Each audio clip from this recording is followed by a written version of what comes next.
देश के नेता लोग तो इस देश को बेचना चाहते हैं। आज की डेट में ईमानदार नेता लोग तो सिर्फ लाइब्रेरी में तस्वीर बनकर रह गए हैं। आज उनकी इज्जत कहाँ की जाती है, ये बात आप भी अच्छी तरह से जानते हैं। नेता जब हमारे घर के सामने वोट मांगने आते हैं तो हम उन्हें वोट कर देते हैं, वो इस उम्मीद में कि वो हमारे लिए कुछ करेंगे, हमारे लिए कुछ करेंगे। जीतने के बाद वो कहाँ गायब हो जाते हैं? वो अपना काम ईमानदारी से करते हैं? सर, सरकार तो सिर्फ 5 साल ही रहती है, लेकिन सरकारी कर्मचारी वो तो कुर्सी पकड़े ही रहता है ना। आप ही बताइए, क्या वो अपना काम ईमानदारी से करता है? सर, हर गवर्नमेंट डिपार्टमेंट में अच्छे लोगों की जरूरत होती है, लेकिन बड़े बड़े नेताओं का रिश्तेदारों ऐसा कहकर ये वाहियात इंसान ईमानदार लोगों की भी धज्जियां उड़ा देते हैं। सर, आप ही बताइए, ये कहाँ का इंसाफ है सर? लेकिन मैं ईमानदार लोगों को अपने साथ लेकर ये जंग जरूर लड़ूंगा सर।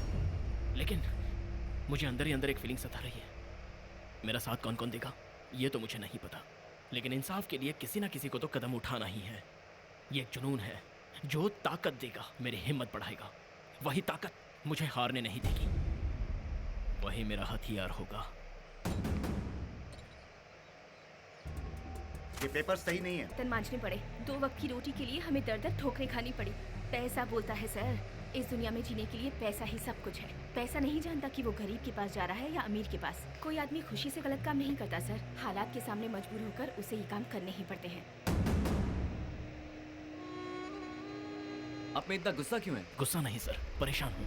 मैं सच्चाई के नक्शे कदम पर चलने वाला एक आम इंसान हूँ, लेकिन हमें खुशियाँ नहीं मिलती, बल्कि हम लोग बलि चढ़ जाते हैं। ऐसे लोगों को मैं जगाना चाहता हूँ, वरना ये लोग पीस जाएंगे और कुछ नहीं कर पाएंगे। कानून तोड़ने वालों को यहाँ दिन के उजाले में परमिशन मिल जाती है, लेकिन रात को रोड पर सोने वालों को 2 डंडे मारे जाते हैं। वहाँ झगड़ा तो कोई और करता है, लेकिन फंसता है बेचारा मासूम इंसान। ऐसी चीजें हम क्यों बर्दाश्त कर रहे हैं सर? ये गलत है, वो गलत है, ये कहकर गलत ना होने के बाद भी हम पर इल्जाम लगाया जाता है ताकि हम सब करप्ट हो जाएं। हम अपने आप पर नाइंसाफी कर रहे हैं, इसलिए आज हमारे देश की हालत है। अब हर इंसान को जागना ही होगा। सच्चाई के लिए जंग शुरू हो चुकी है।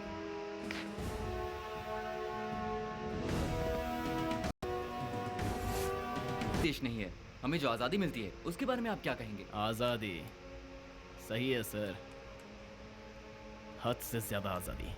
हमारे देश में राज्य के लिए, वोट के लिए, जाति के लिए आराम से हंसते हुए किसी की भी जान लेकर आजादी से घूम सकते हैं। यहाँ एक जात वाले दूसरे जात वालों का पूरा वंश खत्म करने के बाद अरे बेचारे कहकर आराम से तमाशा देखने वाले भी आजाद हैं सर। जो लड़की प्यार नहीं करती उसके मुंह पर एसिड फेंकने की भी आजादी है सर। प्रेम विवाह करने वालों का पंचायत के सामने सरेआम सर उड़ाने की आजादी है सर। आजादी से हैवानियत करने वालों के लिए भी आजादी है। गवर्नमेंट है कहाँ?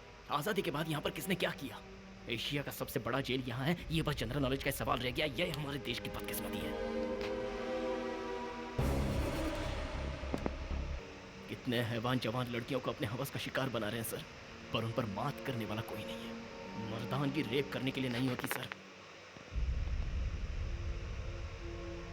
दुख और तकलीफ का सामना करके जो जीता है वही इंसान इंसान होता है। करोड़ों की आबादी में सिर्फ 1% क्रिमिनल होंगे, लेकिन उन्हें जेल में डालने की हिम्मत कानून में नहीं है। ऐसा होता तो 99% लोगों के साथ इंसाफ होता। बस इसी रूम में बैठकर आराम से बात करने वाले नेताओं की वजह से आज हमारे देश की ये हालत हो गई है।